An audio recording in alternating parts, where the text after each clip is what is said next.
ओम कृष्णाय वासुदेवाय हरे परमात्मने प्रणतः क्लेशनाशाय गोविंदाय नमो नमः।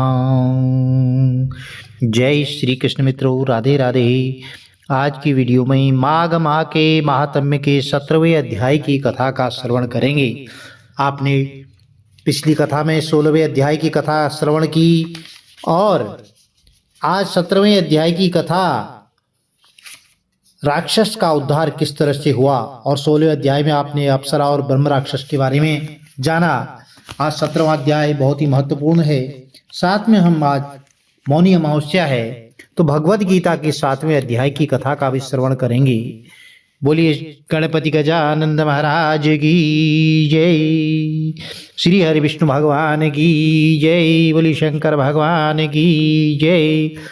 तो व्यास जी ने कहा कि तब देवता और ऋषियों द्वारा पूजित गंधर्वों से स्तुति किया हुआ इंद्र अपनी अमरावती नगरी को गया। इस प्रकार प्रयाग में स्नान करने से इंद्र निष्पाप हो गया। इसलिए तुम भी हे कल्याणी देवताओं से सेवा किए हुए प्रयाग को जाओ। वहां जाने से तुम्हारे पाप नष्ट होंगे और स्वर्ग की अवश्य प्राप्ति होगी। अप्सरा ने कहा। इस प्रकार इतिहास सहित उसके सुमंगल वचन सुनकर के सब भ्रम में पड़ी हुई उसने ब्राह्मण के पैरों में प्रणाम किया और संपूर्ण बंधुजनों, दास दासी, घर, धन और सब विषयों को छोड़ करके शरीर को क्षण भर में नष्ट होने वाली देखकर मैं घर से निकली।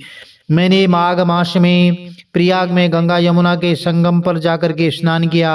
हे वृद्ध निशाचर, उस स्नान के महात्म्य से 3 दिन के स्नान से मेरे सब पाप नष्ट हो गए और शेष 27 दिन के स्नान के पुण्य से देवता हुई और गिरिजा के प्रिय सखी होकर अपनी जाति का स्मरण करती हुई कैलाश में रमण करती हूँ।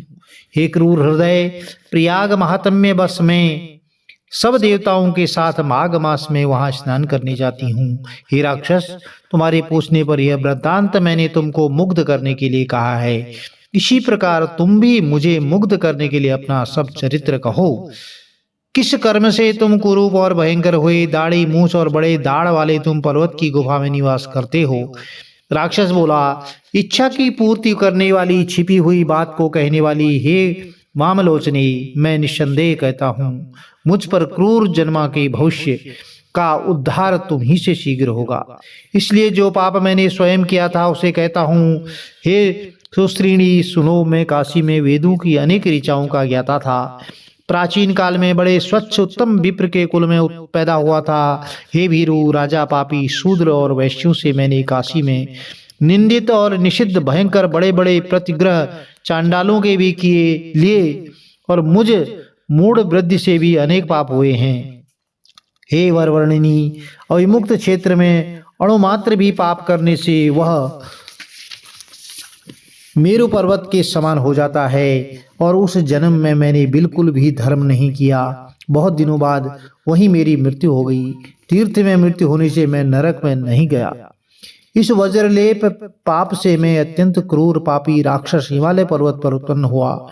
इसके पहले 2 बार सिद्ध योनि में, 3 बार व्याघ्र, 2 बार सर्प और 1 बार उल्लू, इसके पश्चात गांव के सुअर की योनि में पैदा हुआ था। उस जन्म में यह राक्षस का 10वां जन्म है, जिससे 75,000 वर्ष व्यतीत हुए।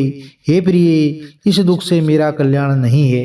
हे सुवरे, इस स्थान को 3 योजन तक मैंने जंतु रहित कर दिया और अपराधी रहित बहुत से प्राणियों को नष्ट किया।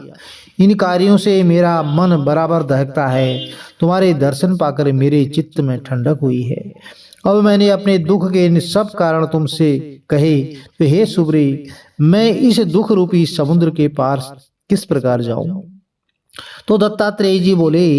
इस प्रकार उसका वचन सुनकर के चित्त में दया लाकर, धर्म में, दान में मन लगाकर कांचन मालिनी ने कहा कि हे राक्षस, मैंने दृढ़ प्रज्ञा कर ली है कि अवश्य शीघ्र ही तुम्हारी मुक्ति के लिए मैं प्रयत्न करूंगी। मैंने बहुत माघ स्नान किए हैं और ब्रह्म क्षेत्र प्रयाग में श्रद्धा पूर्वक मैंने जितनी बार स्नान किया है उस धर्म की संख्या नहीं है। हे राक्षस, मुनियों ने दुखी को दान देने की प्रशंसा की है। इसलिए हे मित्र, माघ मास में 1 बार स्नान करने का संकल्प शीघ्र ही पाप को नष्ट करने वाला है, उस पुण्य को मैं तुझे देती हूँ, उससे तुझे शीघ्र स्वर्ग की प्राप्ति होगी। और तब वस्त्र को निचोड़ उसके जल को कर कमल में लेकर उसने माघ स्नान से प्राप्त हुए पुण्य को उस वृद्ध राक्षस को दिया। तो दत्तात्रेय जी बोले कि हे राजन, माघ में स्नान करने के विचित्र प्रभाव को सुनो। उसी क्षण पुण्य प्राप्त करके उस वृक्ष ने राक्षसी शरीर छोड़ दिया और तेजमय सूर्य के समान देवता रूप हो गया। आनंद से आंखों को फुलाकर देवताओं के विमान पर बैठकर आकाश में अपनी कांति से दिशाओं को प्रकाशित करता हुआ दिव्य रूप लिए दूसरे सूर्य की भांति सुशोभित हुआ। फिर उस कांचन मालिनी की प्रशंसा करने लगा कि हे बद्री, ईश्वर ही जानता है कि तुम्हारे उपकार से मेरा निस्तार हुआ। अब मेरे ऊपर दया करो, सब नीतियों से पूर्ण, सब धर्मों के करने वाली श्रेष्ठ शिक्षा मुझे दो, जिससे मैं पाप न कर सकूं। तुम्हारी आज्ञा पाकर इसको श्रवण कर मैं स्वर्ग में जाऊंगा। दत्तात्रेय बोले, हे राजन, उसके मधुर वचन सुनकर के कांचन मालिनी बड़े प्रेम पूर्वक उससे धर्म के बारे में कहा। सदैव हिंसा त्याग कर धर्म के अनुसार साधु पुरुषों की सेवा करो, काम शत्रुओं पर विजय प्राप्त करो, दूसरे के गुण दोष का वर्णन छोड़ करके सत्य बोलो, शिव और वासुदेव भगवान की पूजा करो, देह अस्थि मांस और रुधिर में अभिमान मत करो, पत्नी पुत्र आदि की सदैव ममता त्यागो, संसार को दिन रात क्षणभंगुर समझो, वैराग्य भाव में मन लगा करके योगी बनो, शील युक्त हो, राक्षस शरीर छोड़ करके देवता शरीर धारण कर और तेजस्वी होकर के शीघ्र ही स्वर्ग का सुख हो। तो धर्म सुन करके प्रसन्न होकर तथा संतुष्ट होकर के राक्षस ने कहा, तुम नित्य प्रसन्न चित्त रहो, तुम्हारा सदैव कल्याण हो, सूर्य चंद्र की स्थिति काल तक तुम शिव के पास आनंद करो। हे वर वर्णिनी, उमा के साथ तुम्हारा अखंड प्रेम बना रहे। हे माता, तुम सदैव धर्म निष्ठा और तप निष्ठा बनी रहो, तुम्हारे शरीर में लोभ न हो, दुखियों के दुख को सदैव नष्ट करो। तो दत्तात्रेय जी बोले, इस प्रकार कह करके वह उसको नमस्कार करके अनेक गंधर्वों से विनय किया। वह राक्षस स्वर्ग में गया। तब देवकन्याओं ने वहां आकर खुश होकर के कांचन मालिनी के मस्तक पर पुष्पों की वर्षा की और उसे छाती से लगाकर कहा कि हे बद्री, तुमने राक्षस का विचित्र उद्धार किया है। इस दुष्ट के डर से कोई उस वन में नहीं घुस सकता था। अब हम लोग निडर होकर के वहां पर आनंद पूर्वक घूमेंगी। तो दत्तात्रेय ने कहा कि हे राजन, वह परोपकारिणी गंधर्व कन्या कांचन मालिनी उसके वाक्य सुन सुखी और प्रसन्न हो उस राक्षस की मुक्ति कर प्रेम पूर्वक इनके साथ क्रीड़ा करती हुई शिव के स्थान को गई। वर कन्याओं से कहे इस संवाद को जो मनुष्य भक्ति पूर्वक सुनता है और इसको राक्षसों से रुकावट नहीं होती, उसकी बुद्धि धर्म में होती है। तो प्रिय भक्तों, यह 17वें अध्याय की कथा पूर्ण हुई। आज मौनी अमावस्या है, तो श्रीमद् भगवद गीता के 7वें अध्याय की कथा आपको श्रवण कराते हैं। बोले श्री हरि विष्णु भगवान की जय। 7वें अध्याय में भगवान बोले, हे पार्थ, अनन्य प्रेम से मुझ में आसक्त चित्त और अनन्य भाव से मेरी परायण होकर योग में लगा हुआ तू जिस प्रकार से संपूर्ण विभूति बल ऐश्वर्य आदि गुणों से युक्त सबके आत्मरूप मुझको संशय रहित हो जानेगा, उसको सुन। मैं तेरे लिए इस विज्ञान सहित तत्व ज्ञान को संपूर्णतया कहूंगा, जिसको जान करके संसार में फिर और कुछ भी जानने योग्य शेष नहीं रह जाता। तो हजारों मनुष्यों में कोई एक मेरी प्राप्ति के लिए यत्न करता है और उन यत्न करने वाले योगियों में भी कोई एक मेरे परायण को होकर के मुझको तत्व से अर्थात यथार्थ रूप से जानता है। पृथ्वी, जल, अग्नि, वायु, आकाश, मन, बुद्धि और अहंकार भी इस प्रकार यह 8 प्रकार से विभाजित मेरी प्रकृति है। यह 8 प्रकार के भेदों वाली तो अपरा अर्थात मेरी जड़ प्रकृति है। और हे महाबाहो, इससे दूसरी को जिससे वह संपूर्ण जगत धारण किया जाता है, मेरी जीव रूपा अपरा अर्थात चेतन प्रकृति जान। हे अर्जुन, तू ऐसा समझ कि संपूर्ण भूत इन दोनों प्रकृतियों से ही उत्पन्न होने वाले हैं और मैं संपूर्ण जगत का प्रभव और प्रलय हूँ।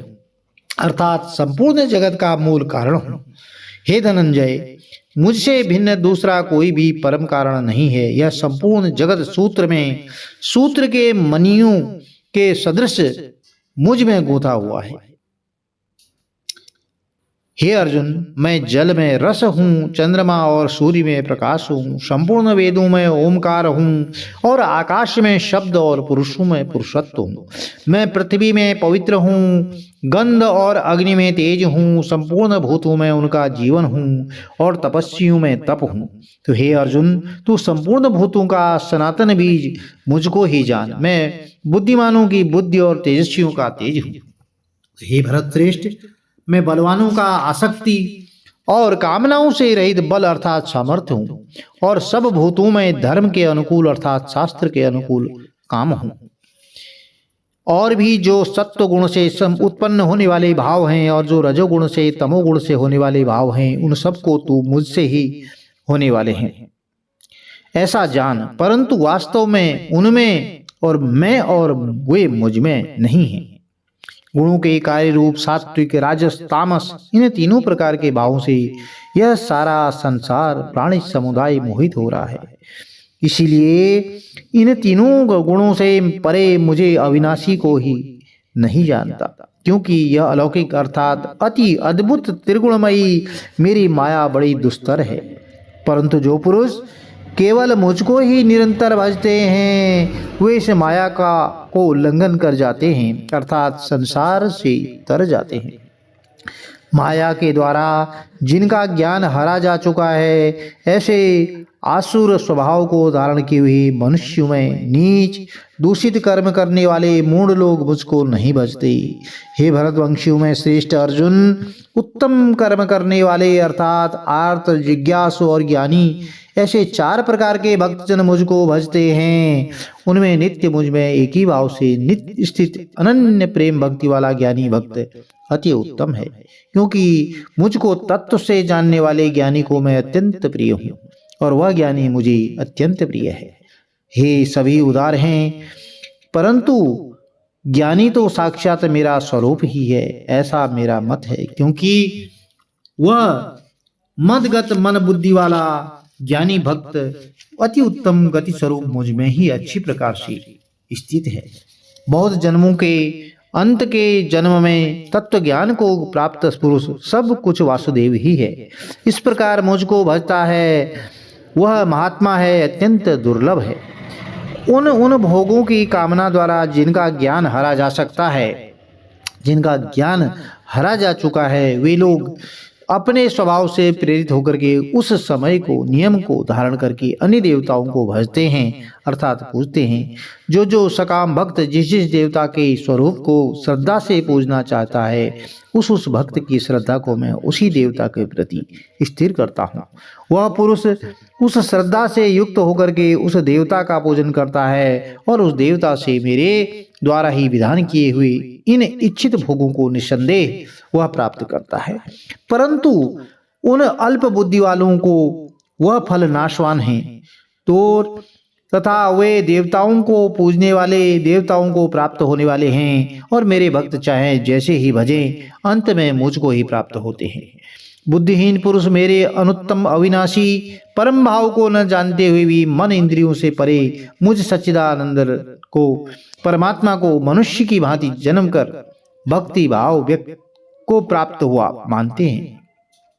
अपनी योग माया से छिपा हुआ मैं सबके प्रत्यक्ष नहीं जाता, इसलिए यह ज्ञानी जन समुदाय मुझ जन्म रहित अविनाशी परमेश्वर को नहीं जानता अर्थात मुझको जन्म से मरने वाला समझता है। तो हे अर्जुन, पूर्व में व्यतीत हुए और वर्तमान में स्थित और आगे होने वाले सब भूतों को मैं जानता हूँ, परंतु मुझको कोई भी श्रद्धा भक्ति रहित पुरुष नहीं जानता। हे भरतवंशी अर्जुन, संसार में इच्छा और द्वेष से उत्पन्न सुख दुख आदि द्वंद्व रूप मोह से संपूर्ण प्राणी अत्यंत अज्ञानता को प्राप्त हो रहे हैं, परंतु निष्काम भाव से श्रेष्ठ कर्मों का आचरण करने वाले जिन पुरुषों का पाप नष्ट हो गया है, वे राग द्वेष जनित द्वंद्व रूप मोह से मुक्त दृढ़ निश्चयी भक्त मुझको सब प्रकार से भजते हैं। जो मेरे शरण होकर के जरा और मरण से छूटने के लिए यत्न करते हैं, वे पुरुष उस ब्रह्म को, संपूर्ण अध्यात्म को, संपूर्ण कर्म को जानते हैं। जो पुरुष अधिभूत और अधिदेव के सहित तथा अधियज्ञ के सहित सबका आत्मरूप मुझे अंत काल में भी जानते हैं, वे युक्त चित्त वाले पुरुष मुझे अवश्य ही जानते हैं, अर्थात प्राप्त हो जाते हैं। बोले श्री हरि विष्णु भगवान की जय। यह श्रीमद् भगवद गीता का 7वां अध्याय था, जो भगवान श्री कृष्ण ने अर्जुन को उपदेश दिया था। तो प्रिय भक्तजनों, यदि यह कथा आपको अच्छी लगी तो चैनल को लाइक करें, शेयर करें, सब्सक्राइब करें और साथ में बेल आइकन अवश्य प्रेस कर दें, जिससे कि आने वाली वीडियोज की नोटिफिकेशन आपको ठीक समय पर मिल सके।